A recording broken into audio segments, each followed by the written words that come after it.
Vaskularisasi payudara sangat kaya dan kompleks, membentuk jejaring anastomosis yang luas untuk memastikan viabilitas jaringan kelenjar, kulit, dan kompleks puting areola, nipple areola, kompleks NAC.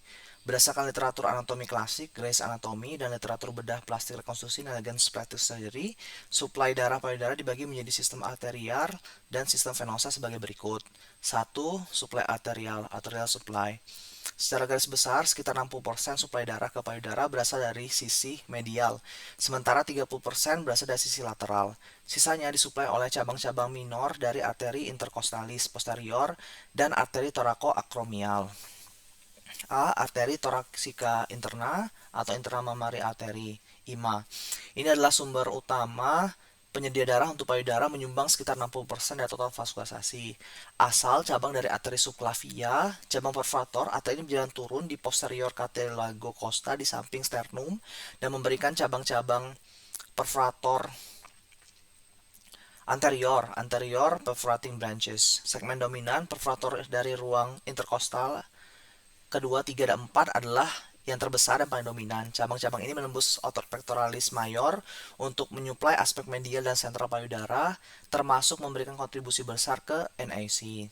B. Arteri thoracica lateral, lateral thoracic artery, menyumbang sekitar 30% suplai darah, terutama untuk kuadran lateral atas payudara. Asal cabang dari bagian kedua, second part, arteri axillaris. Cabang perforator berjalan turun di sepanjang tepi lateral otot pectoralis minor dan mayor, kemudian memberikan cabang mammaria lateral, lateral mammary branch.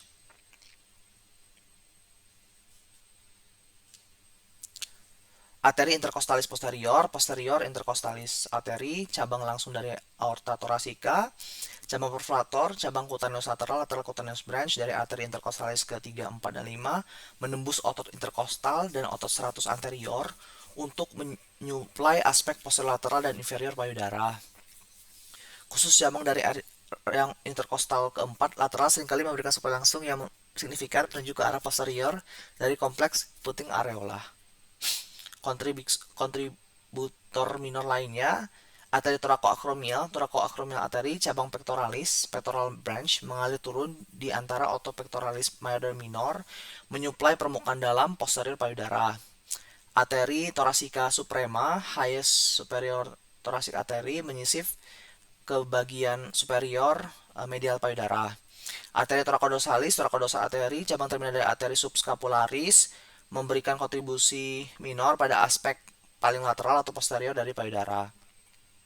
Plexus subderma dan supply ke kompleks puting areola NAC dari arteri-arteri utama di atas. Percabangan akan menuju ke arah superficial dan membentuk jaringan anastomosis yang padat tepat di bawah kulit yang dikenal sebagai plexus subdermal.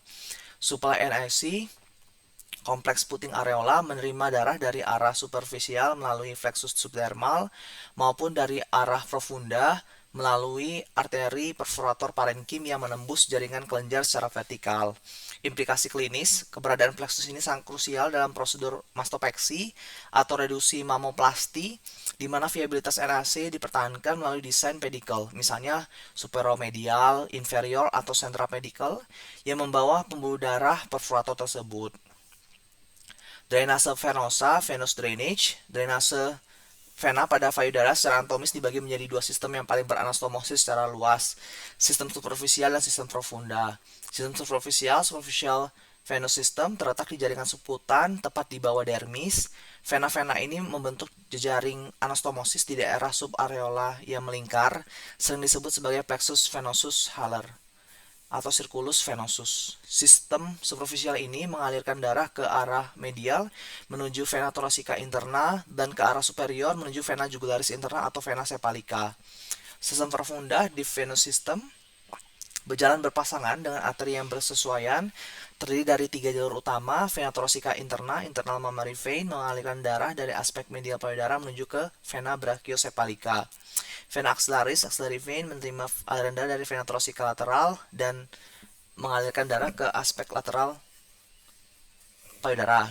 Vena intercostalis posterior, posterior intercostal vein, mengalirkan darah dari aspek inferior dan posterior menuju sistem vena azygos atau hemihazygos. Catatan klinis penting, vena intercostal posterior terhubung langsung dengan flexus venosus vertebralis Batson, Batson vertebral venous flexus yang tidak memiliki katup. Jalur ini menjadi rute hematogen utama bagi metastasis sel kanker payudara menuju korpus vertebrae, tulang panggung dan sistem saraf pusat tanpa sirkulasi paru terlebih dahulu.